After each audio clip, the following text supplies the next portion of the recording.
기도 자리에 나오신 성도님들을 주님의 이름으로 환영합니다. 찬송가 149장 함께 찬양하겠습니다.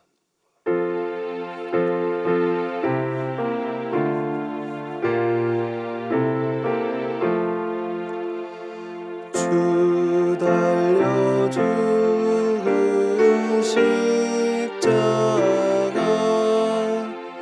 우리가 생각할 때에 세상에 속한 욕심을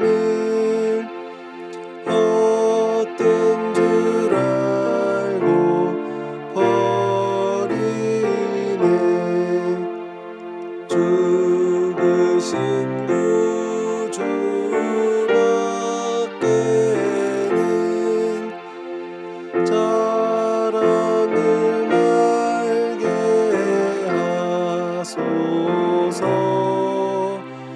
보혈의 공로 힘입어 교만한 마음을 버리네. 못 박힌 손 밟으니 큰 자비 나타내셨네. 가시로 만든 면류관 우리를 위해 쓰셨네. 온 세상 만물 가져도 주 은혜 못 따라갔겠네. 놀라운 사랑 받은 나 몸으로 재물 삼겠네. 아멘.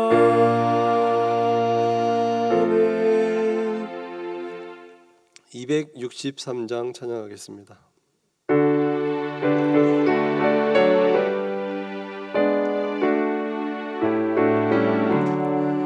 이 세상 험하고 나 비록 약하나 늘 기도 힘쓰면 큰 권능 얻겠네. 주의 은혜로 대속받아서 피와 같이 붉은 죄 눈같이 희겠네. 주님의 권능은 한없이 크오니 돌 같은 내 마음 곧 녹여주소서. 주의 은혜로 대속받아서 피와 같이 붉은 죄 눈같이 희겠네. 내 맘이 약하여 늘 넘어지오니 주 예수 힘주사 굳세게 하소서. 주의 은혜로 대속받아서 피와 같이 붉은 죄 눈같이 희겠네. 죄사함 받으니 새 사람 되어서 주 앞에 서는 날 늘 찬송하겠네. 주의 은혜로 대속받아서 피와 같이 묻은 죄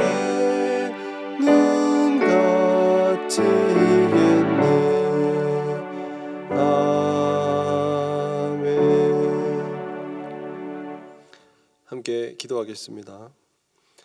하늘에 계신 우리 하나님 아버지, 하나님께 그 무엇도 드릴 게 없고 감히 하나님 앞에서 고개조차 들지 못하는 저희 죄인들 사랑해 주시고 불쌍히 여겨 주셔서 그리스도 예수님을 이 땅에 보내주시니 감사드립니다. 우리가 있어야 할 심판과 진노의 자리에 하나뿐인 아들 예수님을 세우셔서 우리의 모든 문제를 해결해 주시고 하나님의 자녀 삼아 주신 크신 은혜에 감사드립니다. 하나님의 은혜를 받고도 또다시 하나님의 은혜를 저버리는 저희의 연약함을 굽어 살펴봐 주셔서 아버지의 자비를 계속 베풀어 주시고 우리를 인도해 주시기를 간절히 구합니다. 고난주간 동안 주 예수님의 고난과 낮아지심을 묵상하게 해 주셔서 하나님의 은혜에 더욱 감사하고 하나님의 사랑을 경험하고 맛보게 하여 주시옵소서. 그리하여 우리의 삶이 다시금 힘을 얻고 부활의 생명으로 주님을 기쁘시게 하는 변화된 삶을 살아가게 하여 주시옵소서. 오늘도 말씀과 기도로 주님의 도우심을 간절히 구하오니 우리의 마음은 하나님께로 향하게 하여 주시고 우리의 삶은 주님을 더욱 닮아가게 하여 주시옵소서. 주신 은혜 감사드리오며 살아계신 예수님의 이름으로 기도드립니다. 아멘.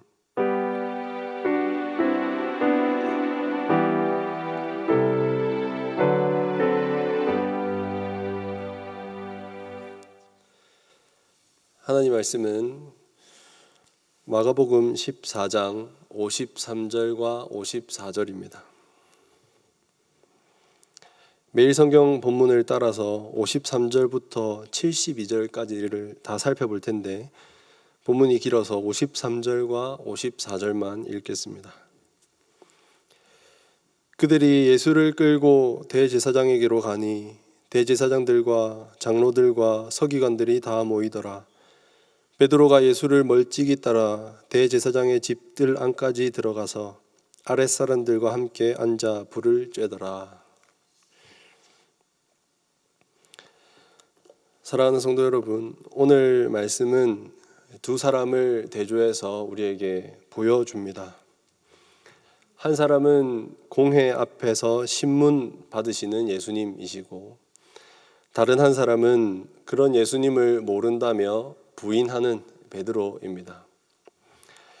이 두 사람의 모습을 살펴보면서 예수님께서 걸어가신 길과 또 베드로와 우리가 걸어가야 할 길을 발견할 수 있습니다. 고난주간에 이 말씀을 통해 예수님께서 우리를 위해 하신 일을 깊이 묵상하고 우리의 연약함을 발견하여 주님을 더 의지하게 되기를 바랍니다. 먼저 두 사람 중에 예수님께 주목해 보겠습니다. 오늘 함께 읽은 53절 말씀 보시면 예수님께서 잡혀오셔서 공회 앞에 서 계십니다. 여기서 공회는 산헤드린 공회로 이스라엘 지도자들의 모임을 말합니다. 이 공회와 또 유대 사람들은 예수님을 죽이려 하고 있습니다. 증거를 찾아서 어떻게든 예수님을 유죄로 만들려고 합니다. 그런데 아무리 사람들이 증거를 찾아도 제대로 된 증거도 없고 또 사람들끼리 입도 잘 맞지 않았습니다. 당시에는 영상을 찍거나 녹화를 할 수가 없었죠. 그래서 두 사람이 같은 증언을 해야 증거로 채택될 수 있었습니다. 그런데 두 사람의 입조차 맞지를 않았던 것입니다. 사람들의 증언이 다 달랐던 것이죠. 사람들이 이렇게 거짓 증거로 예수님을 죽이려고 모함하는데도 예수님은 아무 말씀을 하지 않으십니다. 변명이나 반박이나 증명을 하지 않으셨습니다. 맞서 싸우지도 않으셨습니다. 그저 조용히 계셨습니다. 그러다가 대제사장이 물었습니다. 네가 찬송받을 이의 아들 그리스도냐? 하나님의 아들 그리스도 메시아가 맞냐 물은 겁니다. 그때 예수님께서 대답하셨습니다. 내가 그니라. 인자가 권능자의 우편에 앉은 것과 하늘 구름을 타고 오는 것을 너희가 보리라 말씀하셨습니다. 스스로를 하나님의 아들 메시아라고 말씀하신 겁니다. 그 말에 대제사장은 화를 냅니다. 신성모독이다. 더 이상 다른 증거는 필요 없다. 사람들도 다 같이 예수님을 사형에 해당한다며 소리쳤습니다. 사람들은 왜 이렇게 화를 내고 예수님을 죽이려 했을까요? 유대인들이 생각할 때 예수님은 그들이 기대하던 모습이 아니었기 때문입니다. 유대인들은 로마에게서 그들을 해방시켜줄 메시아를 기다렸습니다. 다윗 왕처럼 무력으로 로마를 무찔러서 평화와 구원을 가져다 줄 왕 같은 그런 메시아를 기다린 거죠. 그런데 예수님은 전혀 그렇지 않았습니다. 자기들이 볼 때 이렇게 나약하게 잡혀왔고 지금 자신을 따르던 사람들조차 다 도망가고 혼자 남아 있는데 이 사람이 무슨 우리를 구원할 메시아란 말인가 생각했습니다. 그래서 그들은 이 메시아를 거부해 버립니다. 그런데 이렇게 신문 받고 있는 이 상황 속에서 이 복음서를 기록한 마가는 우리의 눈을 다른 한 사람에게로 돌려놓습니다. 베드로입니다. 54절에 보시면 예수님께서 신문 받으실 때 베드로가 멀찍이 따라가서 지켜보고 있었다고 기록합니다. 멀찍이 떨어져서 지켜봤습니다. 이 멀찍이라는 말에 베드로의 마음이 보이지 않습니까? 베드로는 자기도 뭔가 해를 입지는 않을까 하는 불안한 마음에 예수님에게서 멀찍이 떨어져서 그분의 제자가 아닌 척하고 예수님을 지켜봤습니다. 아니나 다를까 하필이면 한 여종이 베드로를 알아봤습니다. 한 여종이 사람들 사이에서 불을 쬐며 아닌 척하고 있는 베드로를 보더니 너도 나사렛 예수와 함께 있었다 말합니다. 그때 베드로가 어떻게 합니까? 무슨 말이냐? 네가 무슨 말을 하는지 나는 모르겠다. 예수님을 부인해 버립니다. 그리고 다른 곳으로 장소를 옮깁니다. 그런데 그 여종이 계속 베드로를 보고 얘기를 합니다. 또 다른 사람에게 가서 이 사람이 저 예수와 한패입니다. 베드로는 또다시 부인합니다. 나는 아니다. 난 저 사람을 알지 못한다. 일이 커진 거죠. 이제는 여종 말고 다른 사람들도 베드로를 알아보기 시작합니다. 곁에 서 있던 사람들이 베드로에게 너도 갈릴리 사람이니 저 예수와 한패가 분명하다 말을 합니다. 그래서 베드로는 세 번째 부인합니다. 이번에는 아주 저주까지 하면서 부인합니다.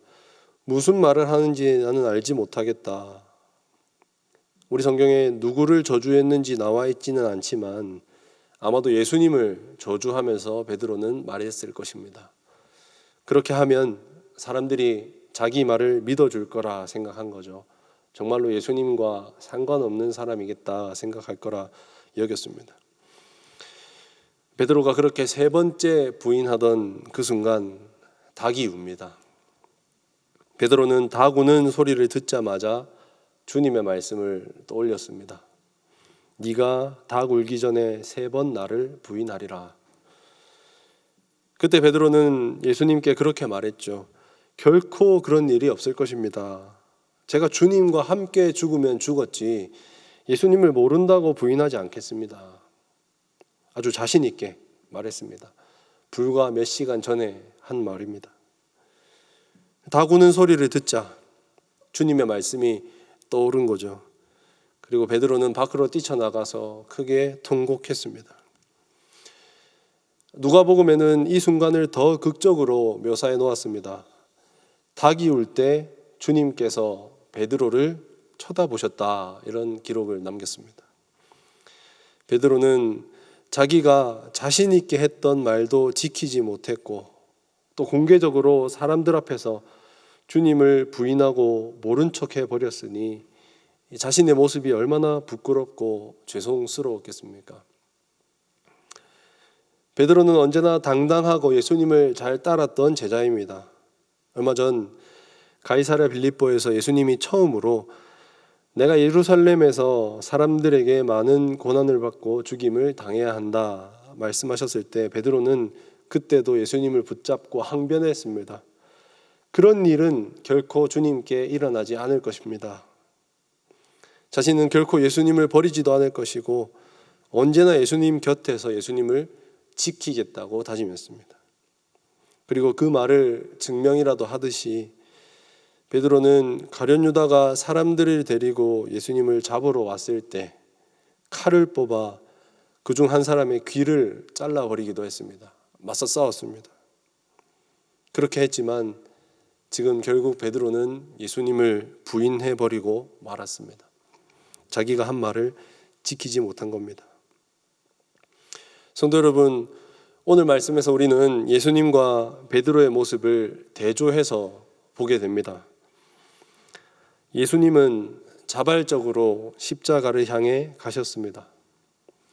예수님은 지금 사람들이 신문하고 있는 그 순간에 내가 그리스도다 말씀하시면 사람들이 당장 사형을 외칠 걸 알면서도 예수님은 그렇게 말씀하셨습니다. 사람들이 예수님에 대해 거짓 증거를 막 외치는데도 예수님은 맞서지 않고 그저 잠잠히 계셨습니다.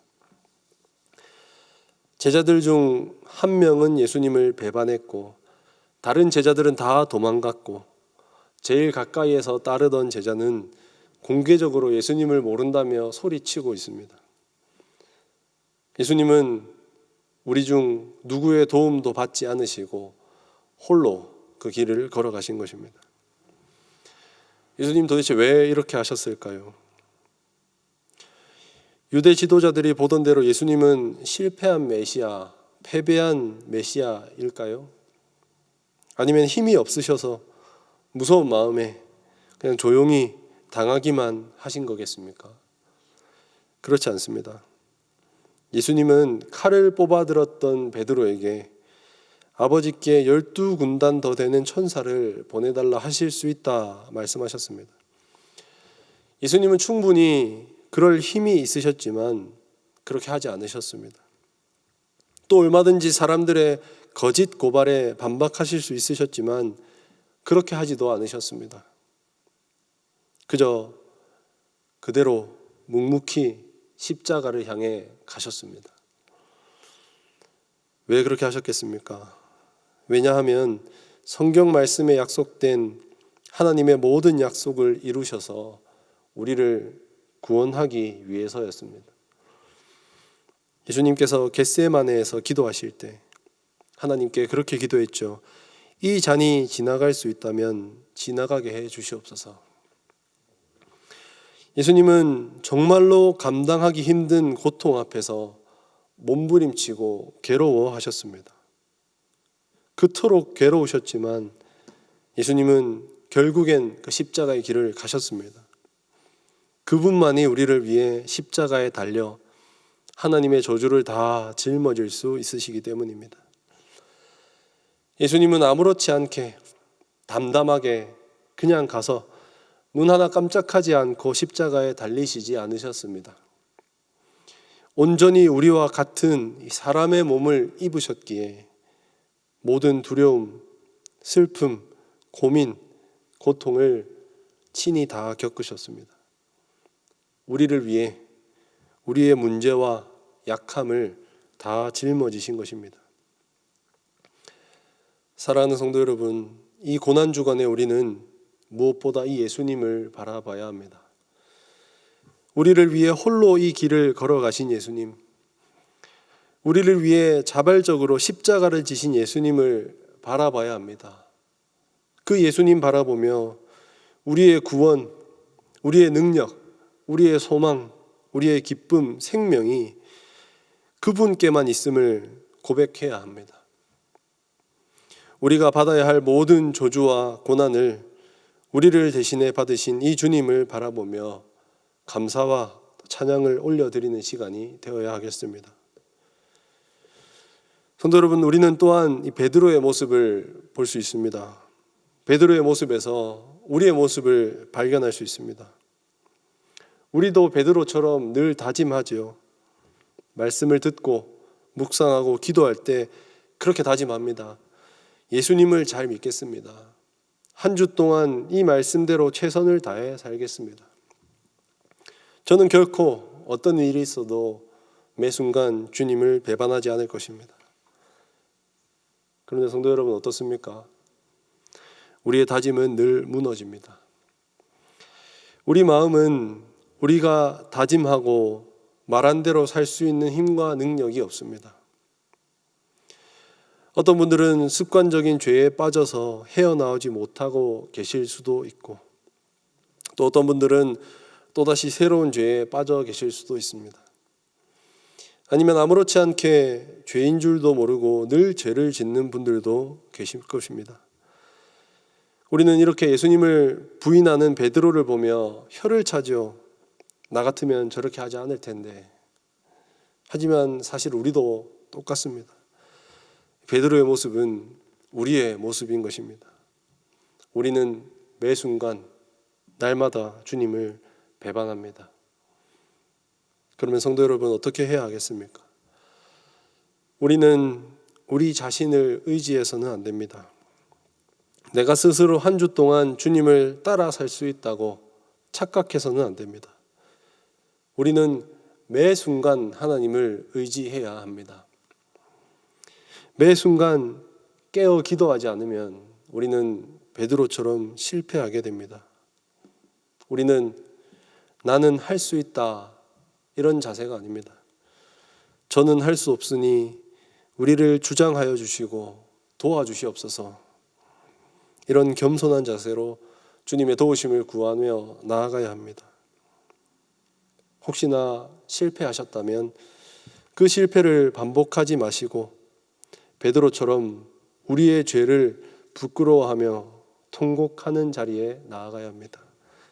가슴치며 회개하는 자리에 나아가야 하는 것이죠. 베드로가 그렇게 회개하고 다시 주님을 만났을 때 우리 주님 베드로를 회복시켜 주시지 않으셨습니까? 사랑하는 성도 여러분, 이 고난주간 동안에 주님의 고난을 묵상할 때마다 십자가의 길을 홀로 걸어가신 주님 바라보시고 우리의 연약함을 주님께 고백하고 겸손히 주여 우리를 불쌍히 여겨 주시옵소서, 우리를 도와주시옵소서 구하시고 날마다 주님을 더욱 의지하는 저와 성도님들 되시기를 간절히 바랍니다. 기도 제목으로 함께 기도하겠습니다. 먼저 들은 말씀 가지고 함께 기도하겠습니다. 우리를 위해 십자가의 길을 가신 주님을 바라보게 하여 주시옵소서. 우리 주님께만 구원, 능력, 소망, 기쁨, 생명이 있음을 발견하고 감사하게 하여 주시옵소서. 베드로처럼 우리 자신을 의지하지 않고 겸손히 매 순간 주님의 도우심을 구하게 하여 주시옵소서. 들은 말씀 생각하면서 함께 기도하겠습니다.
주일에 받은 말씀을 가지고 함께 기도하겠습니다. 예배를 통해 주님께서 이루신 화평을 맛보고 세상에 증거하게 하여 주시옵소서. 교회가 하나님을 닮은 공동체임을 세상에 나타내게 하여 주시옵소서. 복음이 주는 소망에서 흔들리지 말고 계속해서 믿음 안에 머물게 하여 주시옵소서. 주일 들은 말씀을 생각하면서 함께 기도하겠습니다.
이번에는 교회를 위해서 함께 기도하겠습니다.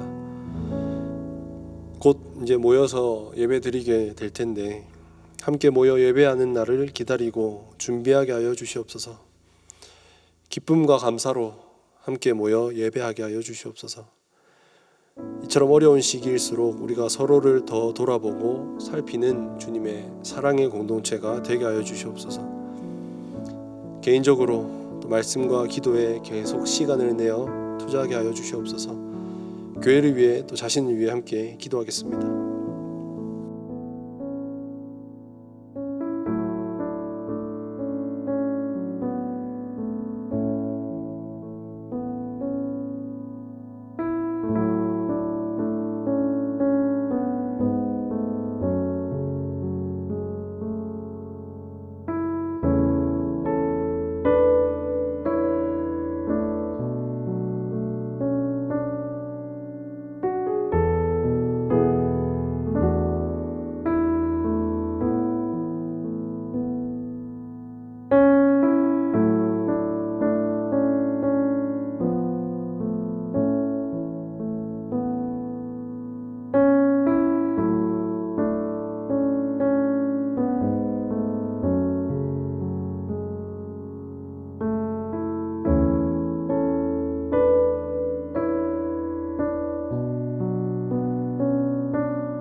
마지막으로 다른 성도와 또 이웃들을 위해서 기도하고 교회 기도 제목으로 기도하시고 개인적인 기도 시간 갖겠습니다.